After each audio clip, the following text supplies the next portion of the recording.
share with you the secret of Singapore's success free of charge. And I to tell the students that if you implement this secret formula, your country will succeed. And I capture the secret formula with the acronym in English, MPH. The M stands for meritocracy. Meritocracy means that you select the best people to run the country.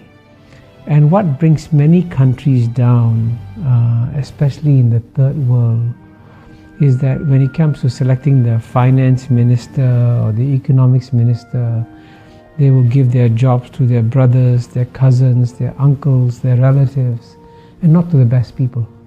And Singapore did the exact opposite.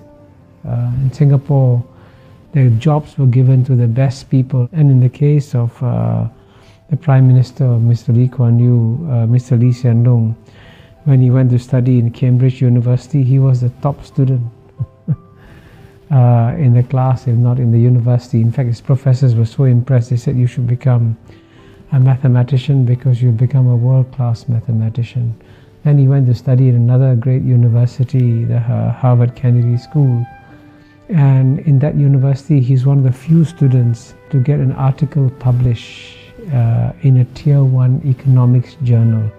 Very few students get articles published in a Tier 1 economics journal. So he's incredibly brilliant. And so if the best man of the job is Mr. Lee Kuan Yew's son, then he should be selected. Not on the basis of the fact that he's a relative, but on the basis that he's the best person for the job. So meritocracy is the first pillar of Singapore's secret formula. The second pillar is P, and P stands for pragmatism. Pragmatism is an English word and it's an English concept. But the best definition of pragmatism was given by China's leader, Mr. Deng Xiaoping, when he said it doesn't matter whether a cat is black or a cat is white.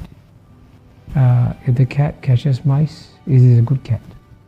So in the same way, it doesn't matter what your ideology is. If it works, you use it.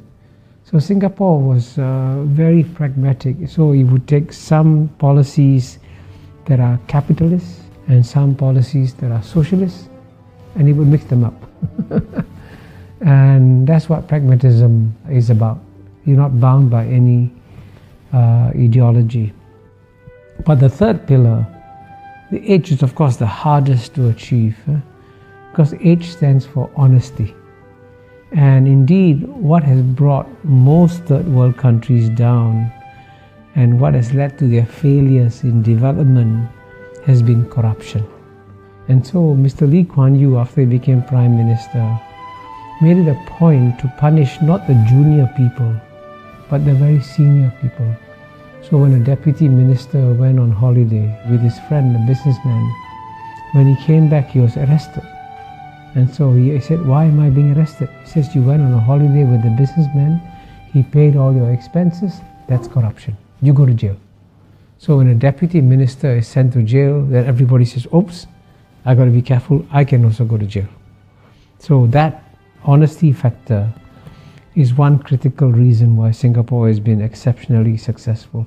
So it's a combination of meritocracy, pragmatism and honesty. Then that's the formula for Singapore's success.